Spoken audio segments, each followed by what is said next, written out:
I'm Alex Herz, President of Orbit Logic, and our company focuses on mission planning and scheduling software for satellites and satellite missions. Well, those pictures you see on Google Earth, right, of the streets and houses and fields and things like that, those are mostly taken by satellites. And satellites are orbiting the Earth. Almost all the satellites that do imaging like that are in what's called low Earth orbit. So they're pretty low down, so they can get good pictures. But they're quite large and they take really nice pictures, and those are the pictures you see on Google Earth. So those are imaging satellites. Well, the next evolution is more constant monitoring of more of the Earth. There's those big satellites that take those really good pictures are expensive, right? And so there's not a huge number of them. So people are trying to do smaller satellites. Technology is getting better, so they're being able to take better resolution pictures with those small satellites. Maybe not as good as the big ones, but pretty good. And so the emphasis now is on more constant monitoring for change. So SpyMeSad is a mobile app that you can download for free from Apple or Google stores. And it has three main functions. The first is to give you awareness of imaging satellites. So it'll give you overflight notifications and information about the satellites that are up there now, all the commercial and unclassified satellites with 5-meter or better resolution, and there's a couple of hundred of those now. So you get information about those. It gives you access to the commercial satellite imagery archives. So all the imagery that's been taken both recently and going back as far as 10 years is available for browsing through in the app and download what you need or want. And then if none of the existing imagery is working for you, then you can actually task a satellite to take a new picture for you. So you can select the satellite based on your budget and the resolution you require and the responsiveness that you need. So the big satellites are about as big as your car. Okay, so they're that big. Some of them are slightly smaller than that. There are probably, there's several dozen of those up there on the commercial side. And they're operated by different organizations, both commercial organizations and some quasi-government organizations and some governments as well. And so those satellites are putting out the images used by Google Earth and are used for different purposes, from security applications to agriculture applications to development and disaster monitoring and things like that. So the small satellites really range. So some are as small as what are called cube satellites, which are maybe this big, 10 centimeters on a side.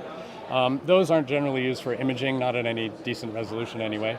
And some satellites that are taking pretty good pictures are about the size of like a small refrigerator like you'd have in your college dorm room. So, or about the size of a chair or something like that. And satellites that big can now take images at about 1 meter resolution, which is fairly good and can be used for different applications. Google images used to be about 1 meter resolution, so about as good as the small satellites can do today. But Google images now are using the highest resolution commercially available imagery, which is about 30 centimeter resolution, between 30 and 50 centimeter resolution. Satellite imagery to imagery you can get from a drone, which is obviously much closer to where you're taking imagery. And drone imagery is like centimeter level resolution. And what we're finding is that most of the public who are a little uneducated about satellite imagery, they assume that satellites can take images as good as drones. And when they get an image that's not quite as good, they're very disappointed because they're assuming they can get super high resolution, which is not available commercially yet. So I don't think there's really any limit on how good the resolution has to get. I think there's still plenty of room for improvement to meet demands for very sharp imagery. And I think that varies by the consumer, but we have some anecdotal information from different users that have contacted us with questions.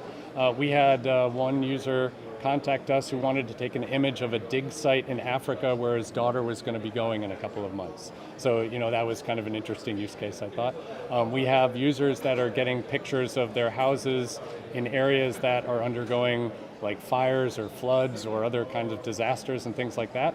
So we had some users that were affected by the California fires a couple of years ago, and they wanted to check on their status of their home. So the price for archive imagery, which is the term we use for images that have already been taken without you requesting them, they're just available in the commercial archive.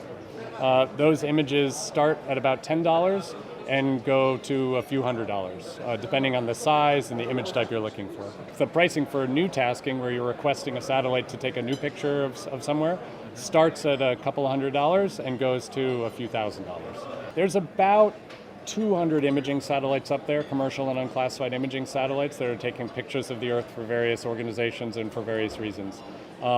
A good chunk of those, over 100 of those, are from one organization called Planet that has a bunch of small satellites that are imaging essentially the entire land surface of the Earth every day. Cloud cover gets in the way though, so they don't get a good picture of everywhere every day. But they're providing 3.5 meter resolution images of pretty much everywhere on a very frequent basis. The higher resolution imagery that's being collected is more frequent in urban areas and other areas of more interest of people that want the imagery. So you're getting images maybe every month or every few months of most major urban locations from higher resolution satellites. Real-time satellite imagery at high resolution requires a lot of satellites. So will that come eventually? Probably. I don't know that it's very close by. 5 years ago, there were a lot of people saying they were going to put up hundreds of satellites to take high resolution images. Hasn't happened yet, but people are still planning on putting more and more satellites up.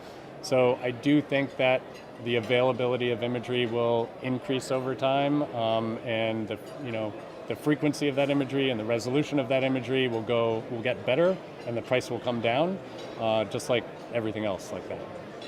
What keeps me up at night as far as satellite imagery?